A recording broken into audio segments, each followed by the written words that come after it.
Hi everyone. Today is the second lesson for investment analysis. And before we start off with the remaining part of the lesson, which we started last week, I thought that it would be very useful for you if I could share the module specification and explain to you about the learning outcomes or the learning objectives, which will be useful in order to do your self-evaluation according to the KWL table that I explained last week. So moving on, so as you can see, here I have the OTHM module specification, and we have so the first module, the first unit is investment analysis, our module. And as you can see, you get this particular table has three sections. One is the learning outcome, then the assessment criteria, and then the indicative content.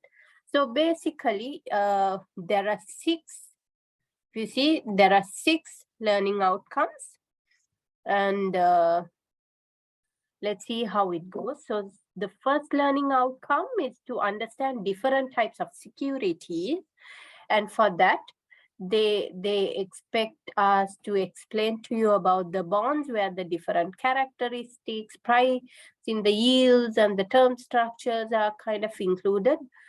So basically, we did part of this during the last week, and we will be kind of covering all of this today. We will be talking about the term structure and so on. And then the section is equities, and equities, of course, we will be covering probably during the next week. And then we are supposed to talk about securities under the first learning outcome of understanding different types of securities. Thereafter, the second outcome is understanding the regulation of the security when it comes to trading and new issues in world markets, where we are supposed to cover derivative, forward contracts, financial futures, then the financial options. Those are the sections that we are supposed to cover, and we will be covering those areas in the lessons to come. So then the third section is be able to apply principles of investment theory, securities, and market analysis. So like the motives of investment related to risk and return, and about market efficiency, and then the pricing of certain securities. So this is, and securities quoted on discount basis. So basically, this particular section partly would be covered during today and might have been covered last week, and might even cover in the lessons to come according to the separation that I have given you. So because first we are covering the capital structure, so all of this actually come under capital structure. So this will probably be covered. So, and then the fourth learning outcome is to understand the principle of taxation, where we talk about different types of taxation methods and even the principles of taxation. This will be covered in one of the classes as well. And then we are supposed to cover the learning outcome would be to understand the law and regulation and control in the financial services industry, where we'll be talking about the hedging and speculation, arbitrage. Those are areas that will be covered. And then there will be a section on being ability to plan, manage, and assessing client portfolio. We will be talking about portfolio management and how to manage this portfolios. So those are the sections that is supposed to be covered under this particular unit. And as you can see, the assessment is provided, and the indicative reading, the textbook list is included here, as well as names of journals and websites from which you will be able to gain more knowledge related to this particular area. So I will be trying to give you a certain understanding of the unit, but going through these books and journals and even website, you will be able to come up with first-hand information, which will be useful for you to understand about the market and application and things as such. So moving on, so let's move on to the today's lesson. Let me show you using the slideshow. So as I told you before in the last session, here we are going to start off with the different types of debt or bond finance. So first, so all these things actually fall on the first learning outcome, as I explained to you. And first is debentures, then the zero coupon bond, then we'll be talking about the bank loan, then the euro bonds and the convertible bonds. Thereafter, we'll be talking about the convertible warrants. So first moving on with debentures. Debentures, of course, we have talked a lot about debentures during the past class. However, I will be kind of giving you a small rough idea, or probably kind of like a summary of what a debenture is, just to understand here, like the difference of this particular type of bond finance compared to the others, so that it will be useful for you. So when it comes to debentures, they have a par nominal value, indicating the value of the debt owned by the company to the debenture holder. And so if the debentures generally, debentures are traded in the capital market, and they will obviously have a market value which is determined by the demand and supply forces.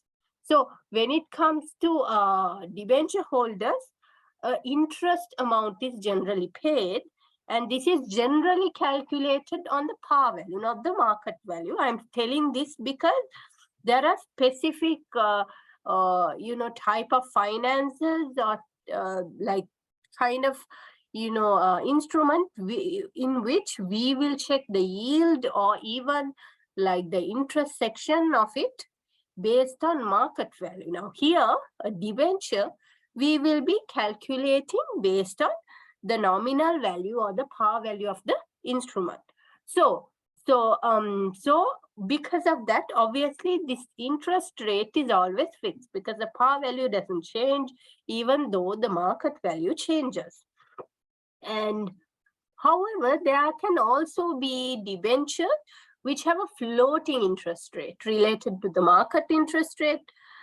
And also generally, when it comes to debentures, they are backed by securities most of the time, and it would probably be protecting the debenture holder from like any bad debts, and debentures will be redeemed after specific period of time at a predetermined redemption kind of price. So if you remember, we were talking about debentures, how different debentures are there, different types of debentures, and so on during last session. And that is what is meant here, because the type of debenture could change, and how the interest rate and things are calculated, or how it is would differ as well. So first type was debentures, and the second is zero coupon bond. Now, what is zero coupon bond? But these are generally bonds which are issued at a discount, but with no interest is offered in this particular kind of bond. So all income is earned in a way of capital gains, and there will not be any interim cash flow to the bondholder. The investor gains this particular capital gain by selling it or during maturity. So zero coupon bond is where there is no coupon rate which is paid to the zero coupon bond holder during the year. So when it comes to debentures, which we talked before, a company has to pay a specific fixed rate, or it could even be variable in certain instances. Generally, it's fixed, where the company needs to pay this the debenture holder a specific interest rate each year, each financial year. However, when it comes to zero coupon bonds, the bond holder only gets a capital gain and doesn't get any type of interest. So now you would wonder, why is anyone ever going to buy a zero coupon bond? I mean, if it's just capital gain, and plus if you get this gain only during maturity, you don't have any type of income till, during maturity or till you sell it. So why does anyone have to, I mean, what's the use of investing this type of bond? What does the investor get? I mean, obviously, yes, the company would, maybe you would probably think, okay, this is good for the company because, I mean, the company doesn't have to pay anything, but why does anyone even invest on it, right? So no, that's not the case. So first, let me talk about the difference between a zero coupon bond and a regular bond, okay? So the difference between a regular bond and a zero coupon bond is the payment of interest, as I explained. Otherwise, otherwise known as coupons. So generally, a regular bond pays interest to the bondholder, while the zero coupon bond does not issue such interest payments. So instead of zero coupon bondholder merely receiving a face value of the bond when it reaches its maturity, okay? So long-term zero coupon bond investors gain the difference between the price they pay for the bond and the amount they receive at the bond's maturity. This amount can be substantial because zero coupon bonds are typically kind of purchased at a deep discount to the bond's face value. So this discount frequently leads to higher returns in the long run. So you can see that, even though zero coupon bonds prices are kind of received during maturity, we also need this particular face value that they are getting is quite substantial, because they buy the zero coupon bond at a deep discount. So that's the substantial amount that they get at the end, at the maturity of the particular bond. So another important point that we need to remember is that the absence of coupon does not necessarily mean that the zero coupon bond is a bad investment, because they actually usually offer better returns than a coupon bond, because it goes in as because generally it goes as a deep discount. So obviously you buy it for a lesser amount, and after a period of time you get such a huge large sum comparatively when you compare with a regular bond interest rate and everything. Sometimes actually zero coupon bonds have a bigger capital gain or amount that the investor gets. So now you will obviously understand why anyone would ever invest in something called zero coupon bond. Okay, so the third section is bank loans. This is something that all of us know about. So these are basically long-term loans which are offered by banks at fixed or even at flexible interest rates. So bank loans are always secured against some kind of collateral, depending on the value of the borrowing. The borrower has to pay kind of like a periodic capital and interest payment to settle the loan that is been obtained. So when it comes to the loan, first let's move on and see what a loan means first. So loan generally refers to like a type of kind of a credit. It is basically a type of credit vehicle in which like a sum of money is lent to another party in exchange for future repayment of the value or the principal amount. So in many cases, what happens is the lender also adds interest rates of the finance charges to the capital value which the borrower must repay as well. So in addition to the principal balance, the borrower need to pay a particular amount of interest rate as well. And loans may always be kind of specific, and it could be like a one-time amount, or it may be even available as an open-ended kind of line of credit up to a specific limit, which a lot of let's say companies use.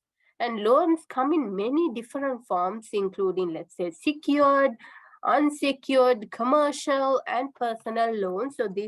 So generally what we know are personal loans and housing loans and stuff. But when it comes to, yes, when it comes to bank loans, even companies do take a lot of bank loans of different sorts. So those are the bank loans. And then the other type of debt is Euro bond. Now, Euro bonds are generally dominated in a currency which is different from the currency of the country in which they are kind of issued. So the control of these bonds are outside the country in which they are kind of denominated. So when it comes to Euro bonds, one thing I thought it's very important for me to tell this first before explain about Euro bonds. Now, Eurobond, the main Eurobond refers only to the fact that the bond is issued outside the border of the currency's home country. It doesn't necessarily mean that the bond was issued in Europe just because the name says Eurobond. So I just wanted to clarify that first. If not, a person might think, okay, if it's called Eurobond, it must have some kind of connection with Europe or Euro, the currency, just to make sure that there's nothing, related. I just wanted to explain that to you. So Euro bond is kind of a debt instrument that is denominated in a currency which is other than the home currency of the country and the market which is issued. So Euro bonds are generally frequently grouped together by the currency in which they are denominated, such as Euro dollar or Euro yen bonds, or since the Euro bonds are issued in an external kind of currency, they are often called external bonds as well. So Euro bonds are important because they help organizations raise capital while having the flexibility to issue them in another country actually. So basically, when it comes to the issuance of this bond, it is usually handled because it is something that is done in another country. It is generally handled by an international syndicate of financial institution on behalf of the borrower, one which may underwrite the bond or thus kind of guaranteeing that the purchase of the entire issue. So generally it is handled by this international syndicate because obviously it's something that is going over, to a global level where there is no other rule that specifies to that particular bond. Okay, so that is what Euro bond means. Moving on, the other two types, the last two types of bond that I'm going to talk about is convertible bonds. Now, the convertible bonds generally gives the bondholder the option of converting them to ordinary shares of a company on a predetermined kind of date. So if the bondholder decide not to convert the bond, they would mature at the end of the bond life anyway. Okay. So let's see what a convertible bond is. Like, it's kind of a fixed income corporate debt security, which generally yields interest payments, but can generally be converted into a specific predetermined number of common stock, or even we can call equity stocks, as I explained. So the conversion from the bond stock can be done at certain times during the bond life, and is usually at the discretion of the bond holder. So as a hybrid security, the price of a convertible bond is especially sensitive to changes in interest rates, the price of underlying stock, and the issuer's credit rating as well. Now moving on, we have the convertible warrants. So the convertible warrants are the right to buy any type of new ordinary shares in a company at a future date at the exercise kind of price. So when we look at it, the exercise price would probably be predetermined, and stock warrants generally gives investors like the right to purchase the underlying underlying stock actually for particular price.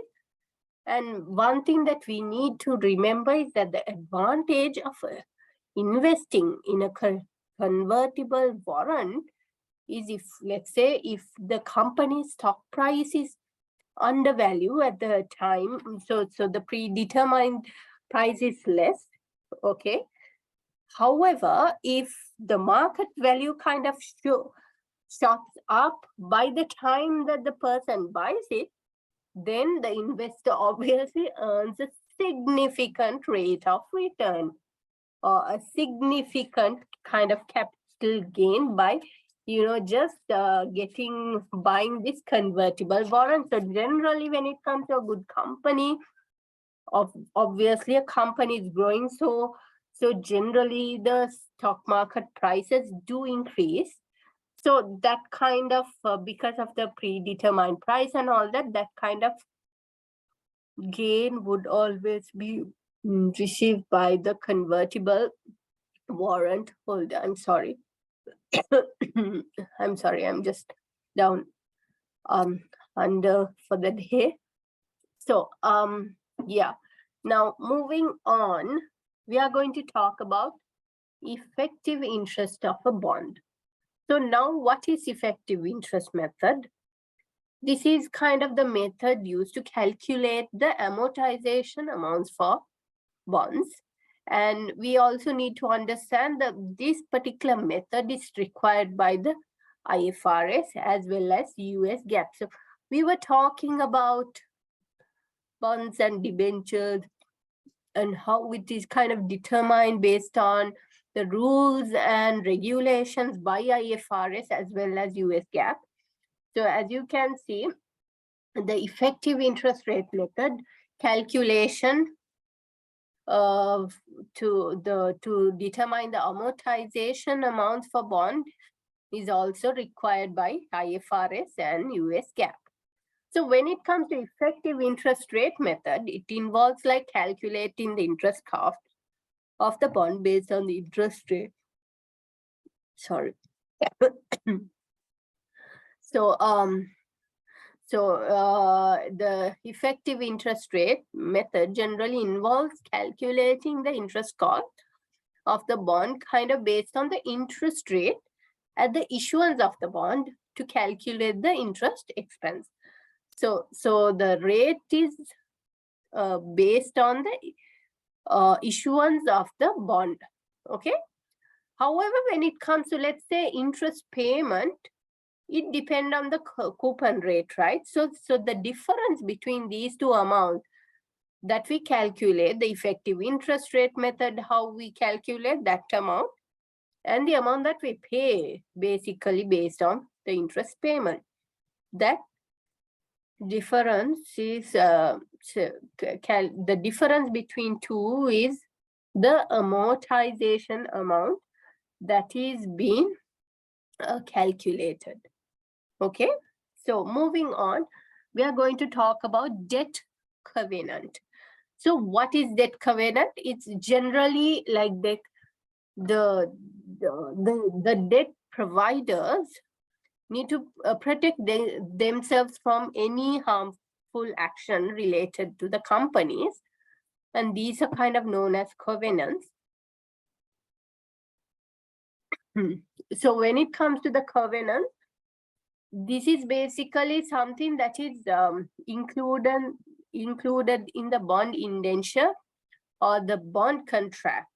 So this particular, the covenants are kind of included in the bond contract in order to make sure that the bond holders are protected from any type of harmful action. When it comes to including, there are two types of so there are two types of covenants. One is the affirmative covenant, then the negative covenant. So first let's see what affirmative covenant is. So generally when it comes to affirmative covenants, this basically requires the companies to meet a certain requirement. Like example, let's say, like having to maintain a particular debt to equity ratio in order to protect the company could be included in the bond indenture. So that is kind of like an affirmative covenant. And then it could be a negative covenant which prohibits certain actions by the company. So something like no dividend is paid to kind of equity shareholders until the bonds are kind of paid down. So those things could be included in a bond contract. So this particular covenant can be affirmative, or it could even be like a negative type of a covenant, which says you can, the company cannot do something like paying the equity shareholders before the bond. So that type of clause could be included in the bond contract. So that is what we call a debt covenant. So moving on, we are going to talk about the risk of a bond or a debt. So when it comes to the risk of a bond or debt, there are two types of risk. So as you can see, you get the financial risk as well as the business risk. So first, I thought of explaining to you about business risk.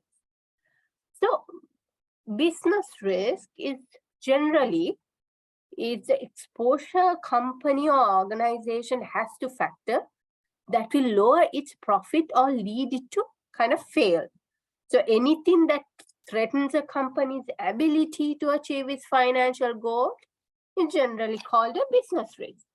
So basically a company faces business risk when it experiences more proportional changes in the levels of its profits before interest earned, and the result of changes in the turnover or even operating cost. And the companies with high levels of fixed cost have a high level of operating gearing. So when the operating gearing level of a company is higher value, and the company will be more sensitive changes in kind of like the turnover. So when it comes to business risk, there are many factors that can converge to create a business risk. So it is it could be even the company's top leadership, or let's say the management, that creates a situation where business may be exposed to a greater degree of risk, or like however, there are situations also where which is something external to the company could kind of be a risk to a company, because this is impossible for a company to kind of completely shelter itself from any type of risk. But when it comes to business risk, what happens is there's always ways to mitigate the overall risk of a company. And company, like especially when operating a business, so most companies try to accomplish this using by adopting something like a risk management strategy. So when a company experiences kind of like a high degree of business risk, it may probably impair its ability to provide investors and stockholders with adequate returns, for example, and also generally there could be also a situation where the CEO takes a wrong decision, or like which affects the profits actually, and where a situation where the CEO may not accurately anticipate certain events in the future, causing the business some type of loss or reduction in profit. These are all there. So these things anyway, when it comes to external risks, even using risk management kind of strategy, those can be mitigated a little.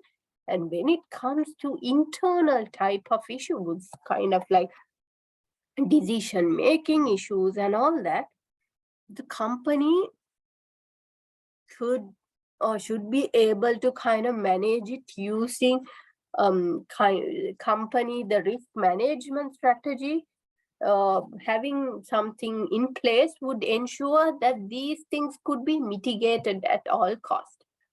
So now moving on, the business risk is generally influenced by number of factors, I have to say. So one is the consumer preference, demand, and the sales value. It could be based on per unit price or even input cost. It could be because of competition or the overall economic climate, or even like the government regulations, which is kind of like external to any company. And a company with a high amount of business risk, we have to say, kind of may decide to adopt a capital structure with a low debt ratio to ensure that it can meet its financial obligations at all times. So with a low debt ratio, when a revenue drops, the company may not be able to service its debt, and this may kind of lead to bankruptcy. And even on the other hand, if we look when the revenue kind of increases, a company with a low debt ratio experiences a larger profit and is able to keep up with these obligations. So as you can see, so this business risk depends, because it could be something that is related internally, some kind of like division related to how the managers take decisions related to the company, or it could even be something which is actually related to kind of like external factors, external macroeconomical factors. Now moving on, we are going to talk about financial risk. So these are basically the extent to which debt is kind of used in capital structure, which is measured through the financial risk. So when the gearing level is generally high, it indicates kind of like a high level of borrowing. And when it comes to high levels of borrowing, it could kind of lead to high payments of interest. So if a company has to pay a high level of interest out of a profit it earns, it would significantly reduce the amount to be distributed among the shareholders, isn't it? So if the company does not earn enough profit to meet the interest payment, then the company could face bankruptcy, or even might have to kind of find some way to pay it, because there is a specific legal obligation for the company to pay the debt holders. So there is kind of a high financial risk when there is a high level of gearing, or where a high level of payment which a company has. So financial risk is obviously determined based on the gearing level of a company. So basically, if we summarize, the financial risk is the possibility of losing money on an investment or business venture. And so some of the more common and distinct financial risks would be, you might have heard something called credit risk, liquidity risk, and operational risk. These type of risks are all part of financial risk. So financial risk is kind of like a type of a danger that can result in loss of capital to interested parties, if you just simply put it. And when it comes to governments, this can mean they are unable to control monetary policy and default on bonds or other debt issues. So this is for the government. And for corporation, it will also face possibility of default on debt they undertake, but they may also experience failure in an undertaking that causes a financial burden on the business. So even the government could have a financial risk, which shows that it's kind of like a large situation where it shows that the government is unable to control the the monetary policy. However, when it comes to corporation, it's not such a huge thing. It's kind of like a personal, so institutional kind of a risk, which depends on the corporations only. I just wanted to explain the difference, because financial risk is not only for a company, it could also be for government. I just want to explain that to you as well. So when it comes to financial markets, they face financial risk due to various macroeconomical forces, like changes to the market interest rate and the possibility of default by sectors or large corporations, or individuals face kind of like financial risk when they make decisions that may jeopardize their income or ability to pay a particular debt that they have assumed. And so the financial risk actually are everywhere. And it comes in many shapes and forms, and effectively kind of affecting nearly almost everyone.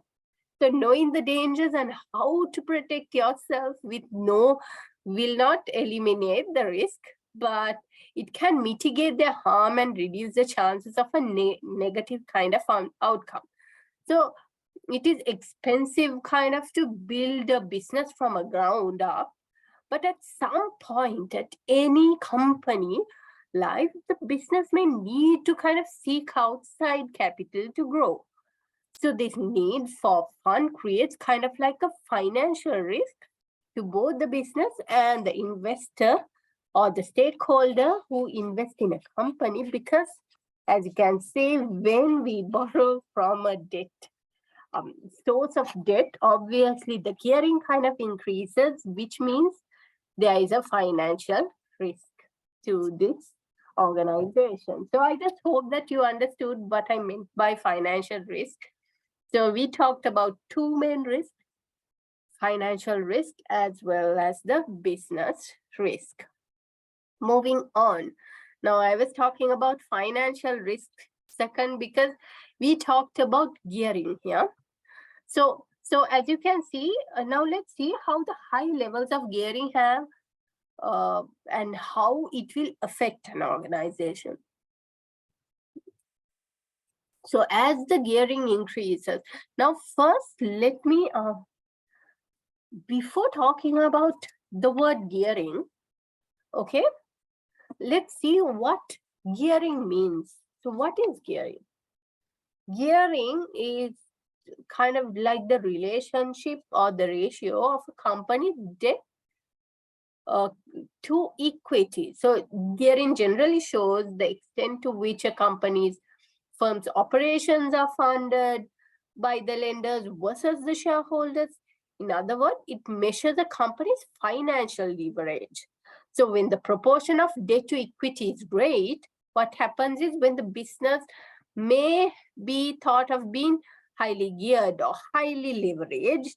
And so if a company has a higher percent of debt compared to equity, what are the effects? That's what we are going to talk about. So that means the company has a high gearing level here, and the risk. So when it comes to the risk, the risk of the shareholder will be kind of increased because obviously they will require higher rate of return. It would increase the cost of capital of the company. So let me just kind of break this down. So when there is a higher gearing, that means the company needs to pay more people an amount yearly, correct?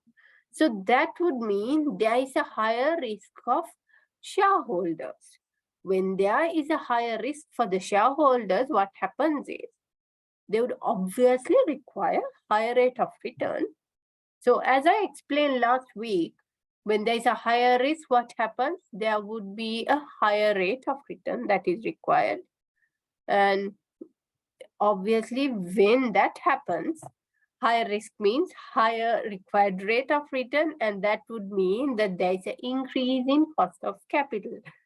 So I just hope you remember what I explained last week, how when the shareholder has high expectation or requirement, then obviously how the cost of capital for the company increases. Okay, now when there is a higher level of gearing, which indicates higher level of borrowing to a company, this will generally reduce the opportunity for future borrowings for the companies, correct? Because generally when it comes to financial providers, do you think they would just, give any amount of loan to the company? No, because they will have this fear that the company will not be able to pay the interest and the capital amount. So as you can see, when there's a high level of borrowing or gearing, then the amount of loans or kind of borrowing that a company can take reduces. And even if a new debt is kind of offered to a company with a higher level of gearing, what happens is the finance providers, they will always charge a higher interest rate, knowing that, they also know, okay, right, there is this fear, or there is a risk of these people, this company not paying us back, so we need to charge a high interest rate. So thus, even if some company, legal financial institution provides some kind of debt, the interest rate will be higher to the company because the level of gearing is high. So maintaining the level of gearing is very important to any company, as it would determine the financial risk of the company, and it will affect a lot of business operations as well. Moving on, now I'm going to talk about the cost of debt. So the cost of debt generally refers to the cost of borrowing of a company. So it has different types of debt instruments, such as irredeemable debt, redeemable debt, convertible debt, bank loans. So I actually talked about these kind of debts last week, didn't I? Like redeemable, irredeemable, convertible, and such. So if I just kind of explain to you what the cost of debt is, the cost of debt is like the effective interest rate that a company pays on its debts, such as, let's say, the bonds and the loans, and the cost of debt can refer to the before tax cost of the debt, which is the company's cost of debt before taxes taking taxes into account, or after tax cost of debt. So the key difference, now why am I talking about before tax and after tax? So we need to understand that the key difference in the cost of debt before tax and after tax generally lies with the fact that the interest expense that the company has to pay is tax deductible. So basically, when there is a tax, because the interest rate is tax deductible, that particular amount needs to be reduce. So that is why even the cost of debt is calculated before and after the tax. So now next we are moving on with irredeemable debt, which is generally which is generally a debt instrument where the principal do not need to be kind of repaid, and these instruments only does not have any type of maturity date, and only the interest needs to be paid over every year, and the interest cost is considered, and there will not be any capital gain on the instrument because there is no any type of redemption. So irredeemable debt, what is it? So let's see what it is. So irredeemable debt is a debt that has no specific redemption date or maturity period, as I told you, and the issuing authority or entity pays a specific interest rate, which is periodically, but provides no date on when the principal will be kind of paid. So the cost of irredeemable debt is basically the interest rate that is paid. So as you can see in the formula, there is a formula to see the cost of irredeemable debt. So when it comes to irredeemable debt, we don't take the bond amount. What we take is a market value of that particular bond. So the interest is the cost of debt before tax is sorry, before tax is the interest rate payable divided by the market value of the bond. So as you can see, the interest rate that is paid is divided by the market value of the bond. And this market value, we need to remember that it does not include the interest. So I also explained while we were talking about debentures, I said in debentures, we calculate the interest based on what?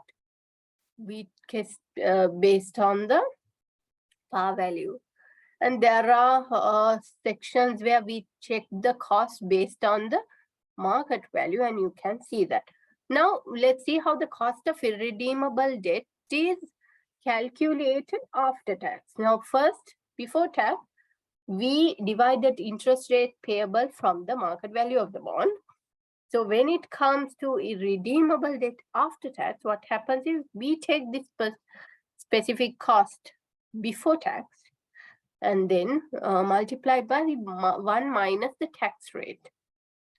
So now you would wonder, okay, what is this? How do we do it? So let me explain this whole process with using an example so that you can understand. So as you can see, the irredeemable debt instrument is kind of offered by Y Limited at an interest rate of 10%, as you can see.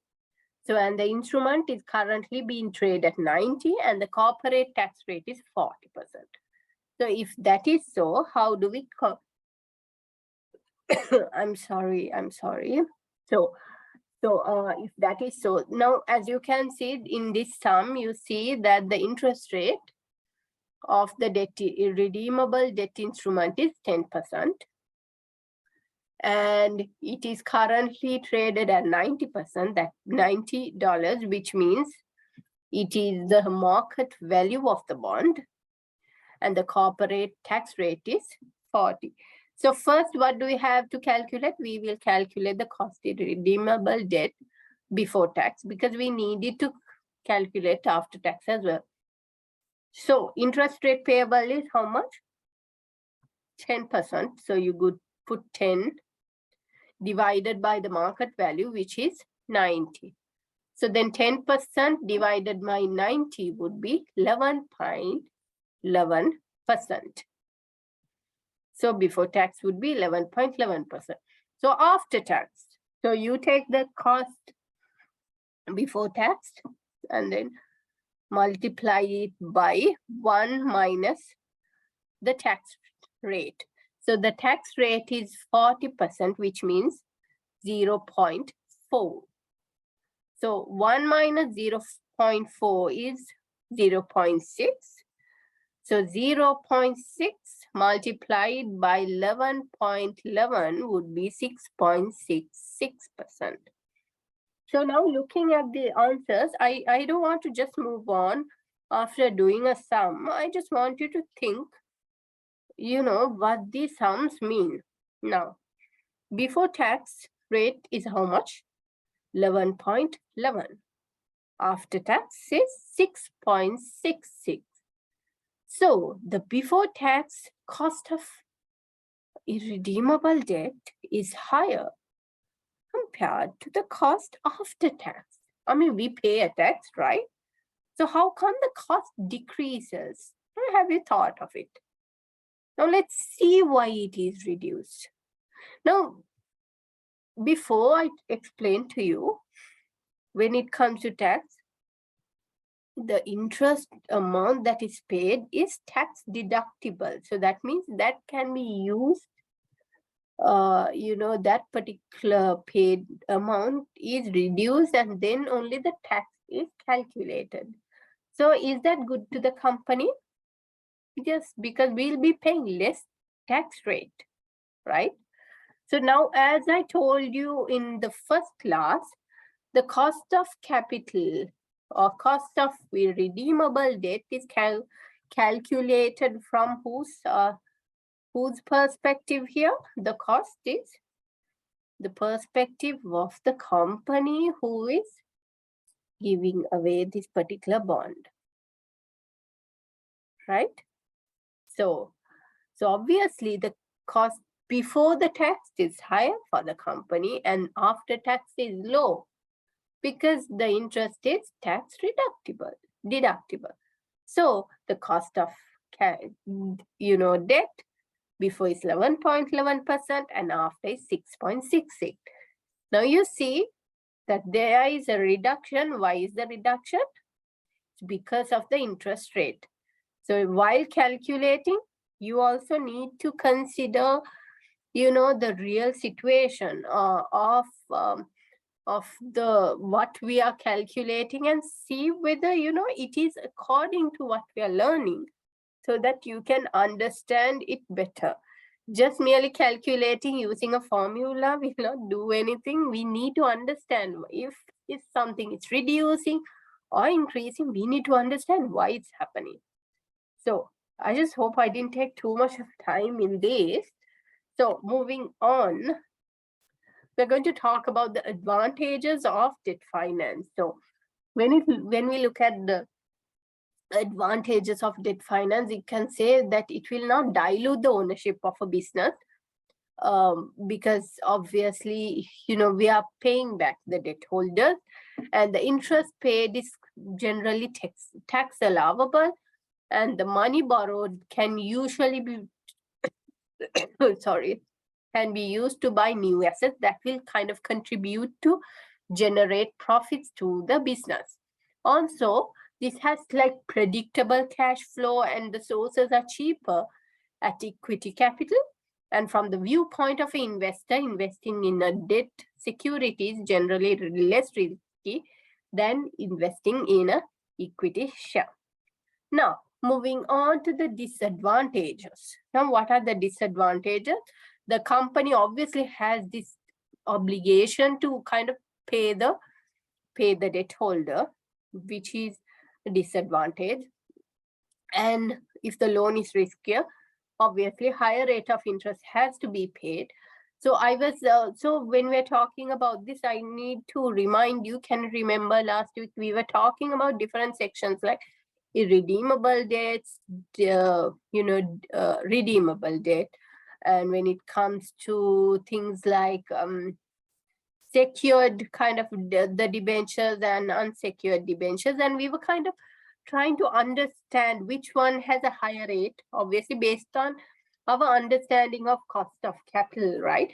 So from that, you understood that each type of that debenture or the debt interest rate is different. So as you can see, so if the loan is the rate of interest that should be paid is higher, then obviously that loan is kind of riskier is a disadvantage for the company. So when it comes to different criteria of lenders, it should be accepted to obtain the loan. And there should be a collateral and guarantees generally. And then there could be large amount of borrowings will kind of affect the credit rating of the company. So before we were talking about how even if someone gives, if there is a higher gearing, then what happens, even if an organization is ready to give in kind of like any money or loan, what the organization, the financial institution does is it will obviously give you a higher rate and say this is the amount that you need to pay. So the rate of interest will increase. Now I'm going to talk about debt yield. So moving on. So before talking about debt yield, let's see what yield means. So yield generally refers to the earnings generated or realized on an investment over a particular period of time. So it is generally expressed as a percentage based on the invested amount, and it could be based on current market value or the face value of the security. So when we talk about bonds, it is calculated related to the market value. So the interest yield is also calculated that way.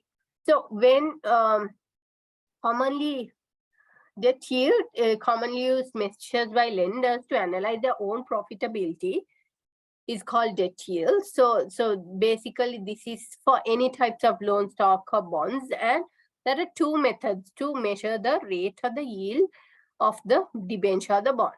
So this is the interest yield and the yield to maturity. So moving on to the interest yield, what happens is you take the interest, the gross interest, and divide it by the market value. Okay.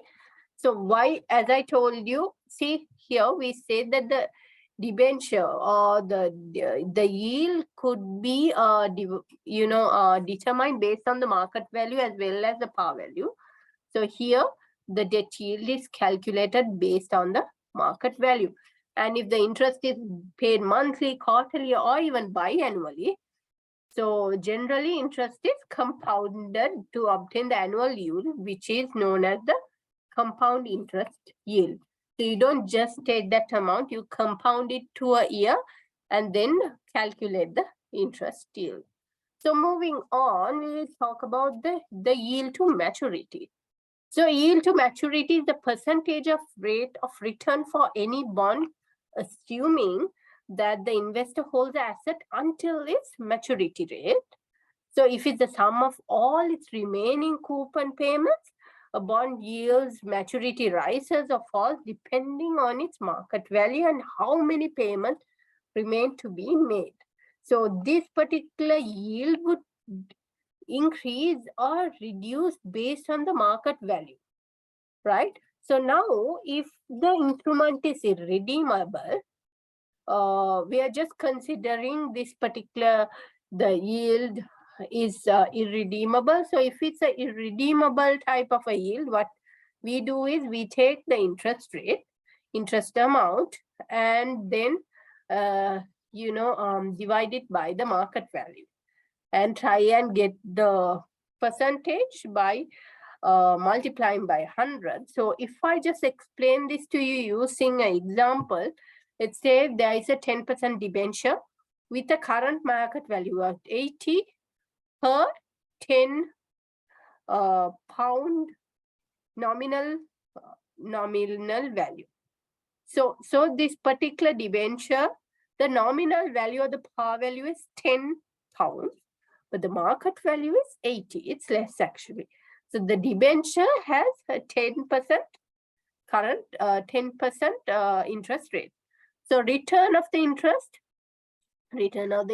is 10% divided by the current market value, which is 80, calculated, multiplied by 100%. 10 divided by 80 would be 12.5% gross amount. So as you can see, we use the market value, which is in 80, not the nominal value, which is 10. moving on, we are going to talk about the term structure of interest very quickly. So because after that we'll have to talk about some theories of term structure as well. So I'm just going to talk a little about the term structure. So when you look at the relationship between the interest rate or the bond yield and different terms of maturities, this is generally called as the yield curve.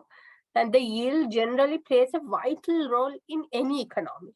So the term structure reflects like the expectation of the market participants and the future changes that they expect, and the assessment of the monetary kind of condition. So as you can see, interest rate and the term of maturity. Term of maturity is whether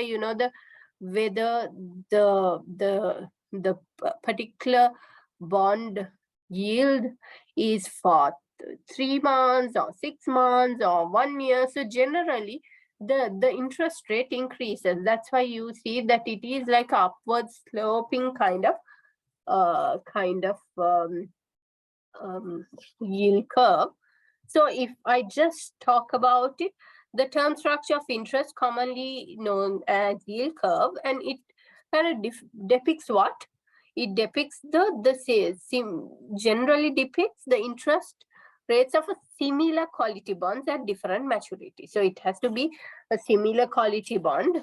Okay, you can't just have different quality bonds compared like this. And when graphed, the term structure of interest rates is known as the yield curve. So as you can see, this is the yield curve, and it plays a crucial role in identifying the current state of the economy. And then the term structure of the interest rate kind of reflects on what? Reflects on the expectation of the market participants about the future changes and the interest rate and the assessment of the monetary policy conditions. So when it comes to general terms, in general terms, if you take the yield interest in line with maturity, giving rise to upward sloping, and it could normal be, and it could even be a flat kind of yield curve. So basically, when we look at term structure, there are 3 primary shapes. The first one is the upward sloping kind of curve, as you can see. So this is the normal curve actually, because we expect the return to increase during in a normal condition. If the interest that you get for 3 months should be less than the interest that you get for 6 months or longer period. So that is a upwards sloping kind of curve. So long-term yields are higher than short-term yields, and this is generally considered to be normal and signals that the economy is in a normal expansionary kind of mode. But there are also downward sloping or inverted yield curve, which generally signifies that the market is at a recessive kind of period, because they think the interest rate that you get now is more than what you will get in 6 months. So if there is a recession, there is a downward sloping curve, which only happens if there is kind of a recessive kind of period or expectation. And flat curve, just because it's flat does not mean that it's good. It actually signals that the market is very unsure about the future direction of the market. So no one is going to kind of invest too much. So therefore, there is little variation on short or long-term yield. So it is kind of like a flat curve. So the inverted curve is actually showing a recessive period, and if there is an upward sloping, it's kind of expansionary, or it is a normal curve. So let me just move on. The last part of is the theories of term structures. After that, we have to move on to the equities, which I will be covering in the next class. So let me just quickly go through these theories.